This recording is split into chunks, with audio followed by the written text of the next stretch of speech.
કેમ છો વિદ્યાર્થી મિત્રો? મજામાં ને? આજે આપણે ધોરણ 6 સામાજિક વિજ્ઞાન વિષયમાં સમાજની શોધયાત્રા ભારત અને તેનાથી આગળ એના પ્રકરણ 5 ઇન્ડિયા અર્થાત ભારત એના પ્રશ્નો, પ્રવૃત્તિઓ અને પ્રોજેક્ટ વિશે જોઈશું. પહેલો પ્રશ્ન છે, પ્રકરણની શરૂઆતમાં આપેલા અવતરણનો અર્થ શું છે? ચર્ચા કરો. વિદ્યાર્થી મિત્રો, અહીં અવતરણ એટલે ઉતરી આવવું, કોઈ શબ્દ પરથી કોઈ પ્રદેશ કે સ્થળનું નામ પડવું કે પાડવું. જેમ કે આપણા દેશ ભારતનું નામ ઋગ્વેદમાંથી જાણવા મળ્યું, તેમજ ભરત નામના રાજા પરથી પડ્યું હોવાનું મનાય છે. બંધારણીય કે સાહિત્યિક સંદર્ભમાં કોઈ ચોક્કસ સંદર્ભમાં અન્ય પુસ્તક કે કાયદામાંથી લેવામાં આવેલા નિયમો કે લખાણને પણ અવતરણ કહેવામાં આવે છે. જેમ કે ભારતનું બંધારણ અન્ય દેશોના બંધારણના સ્ત્રોતોમાંથી લેવામાં આવ્યું છે. એ પછીનો બીજો પ્રશ્ન છે, વાક્ય વાંચો અને તે ખરા છે કે ખોટા તે જણાવો.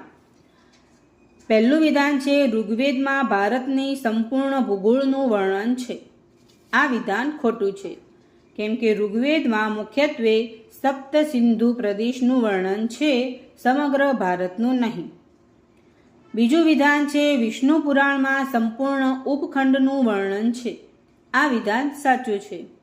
ત્રીજું છે, અશોકના સમયમાં જંબુદ્વીપમાં વર્તમાન ભારત, અફઘાનિસ્તાનનો કેટલોક ભાગ, બાંગ્લાદેશ અને પાકિસ્તાનનો સમાવેશ થતો હતો. આ વિધાન સાચું છે. એ પછીનું વિધાન છે, મહાભારતમાં ઘણા પ્રદેશોની યાદી છે, જેમાં કાશ્મીર, કચ્છ અને કેરળ સહિત કેટલાક પ્રદેશોનો ઉલ્લેખ કરાયો છે. આ વિધાન સાચું છે. એ પછીનું વિધાન છે, હિન્દુસ્તાન શબ્દનો ઉપયોગ 2000 વર્ષ પહેલા સર્વપ્રથમ એક યુનાની ગ્રીક શિલાલેખમાં કરવામાં આવ્યો હતો. આ વિધાન ખોટું છે, કેમ કે આ શબ્દનો પ્રથમ પ્રયોગ ઈરાની એટલે કે પર્શિયન શાસકો દ્વારા કરવામાં આવ્યો હોવાનું મનાય છે. એ પછીનું વિધાન છે, પ્રાચીન ફારસી ભાષામાં હિન્દુ શબ્દ હિન્દુ ધર્મનો ઉલ્લેખ કરે છે. આ વિધાન ખોટું છે, કેમ કે પ્રાચીન સમયમાં હિન્દુ શબ્દ ધર્મને બદલે સિંધુ નદીના કિનારે રહેતા લોકો અને પ્રદેશ માટે વપરાતો હતો. એ પછીનું વિધાન છે, ઇન્ડિયાને વિદેશી યાત્રીઓ દ્વારા ભારત નામ આપવામાં આવ્યું હતું. આ વિધાન ખોટું છે, કેમ કે ભારત નામ પ્રાચીન કાળથી ભરત નામના સમૂહ અથવા રાજા પરથી ઉતરી આવ્યું છે, જ્યારે ઇન્ડિયા નામ વિદેશીઓ દ્વારા ઇન્ડસ નદી પરથી અપાયું હતું. એ પછીનો પ્રશ્ન 3, જો તમારો જન્મ 2000 વર્ષ પહેલાં થયો હોય અને તમને તમારા દેશનું નામ પાડવાની તક મળે તો તમે કયું નામ પસંદ કર્યું હોત? શા માટે? તમારી કલ્પના શક્તિનો ઉપયોગ કરો. જો મારો જન્મ 2000 વર્ષ પહેલાં થયો હોત અને મારા દેશનું નામ પાડવાની તક મળી હોત તો મેં ભારત વર્ષ અથવા આર્યાવર્ત નામ પસંદ કર્યું હોત. કેમ કે એના પાછળનું અહીંયા કારણ છે. પહેલું છે સાંસ્કૃતિક ગૌરવ. 2000 વર્ષ પહેલાં આ પ્રદેશ તેની સમૃદ્ધિ, જ્ઞાન અને સંસ્કારો માટે જાણીતી હતી. ભારત નામ રાજા ભરતના નામ પરથી પડ્યું છે, જે શક્તિ અને ન્યાયનું પ્રતીક છે. બીજું છે પ્રકૃતિ સાથે જોડાણ. તે સમયે પ્રકૃતિ અને નદીઓનું મહત્વ વધુ હતું, તેથી હિમવત એટલે કે હિમાલયનો પ્રદેશ જેવું નામ પણ સુંદર લાગત, જે દેશની ભૌગોલિક સુંદરતા દર્શાવે છે. એ પછીનું બીજું કારણ છે એકતાનો ભાવ.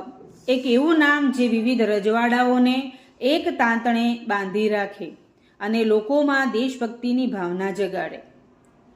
અહીં કલ્પના શક્તિનો ઉપયોગ કરીને જો બીજું નામ વિચારવું હોત તો સુવર્ણભૂમિ એટલે કે સોનાની ધરતી જેવું નામ પણ વિચારી શકાય. એ પછીનો પ્રશ્ન 4, પ્રાચીન કાળમાં વિશ્વના જુદા જુદા ભાગોમાંથી લોકો યાત્રા શા માટે કરતા હતા? આટલી લાંબી યાત્રા કરવા પાછળ તેમનો શું હેતુ હતો? સંકેતમાં ઓછામાં ઓછા 4 કે 5 હેતુઓ જણાવો. વિદ્યાર્થી મિત્રો, પ્રાચીન કાળમાં લોકો વિવિધ કારણોસર મુસાફરી કરતા હતા. તેમના મુખ્ય હેતુઓ નીચે મુજબ છે. ધર્મ અને જ્ઞાન.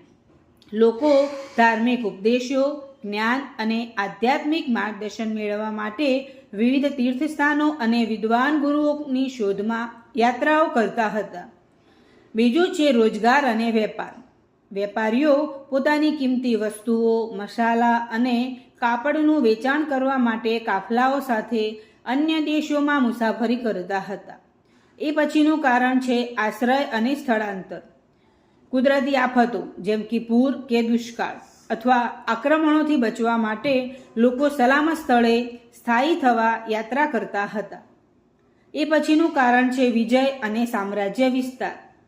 રાજાઓ અને સૈનિકો અન્ય રાજ્યો પર વિજય મેળવવા અને પોતાના સામ્રાજ્યનો વિસ્તાર કરવા માટે લાંબી યાત્રાઓ કરતા હતા. એ પછીનું છે સાહસ અને સંશોધન. નવા પ્રદેશો, અજાણી સંસ્કૃતિઓ અને કુદરતી સૌંદર્યની શોધખોળ કરવાના સાહસિક શોખને કારણે પણ લોકો મુસાફરી કરતા હતા. વિદ્યાર્થી મિત્રો, અહીં આપણો આ પાઠ 5 ઇન્ડિયા અર્થાત ભારત એના પ્રશ્નો, પ્રવૃત્તિઓ અને પ્રોજેક્ટ અહીં પૂરા થાય છે. Thank you.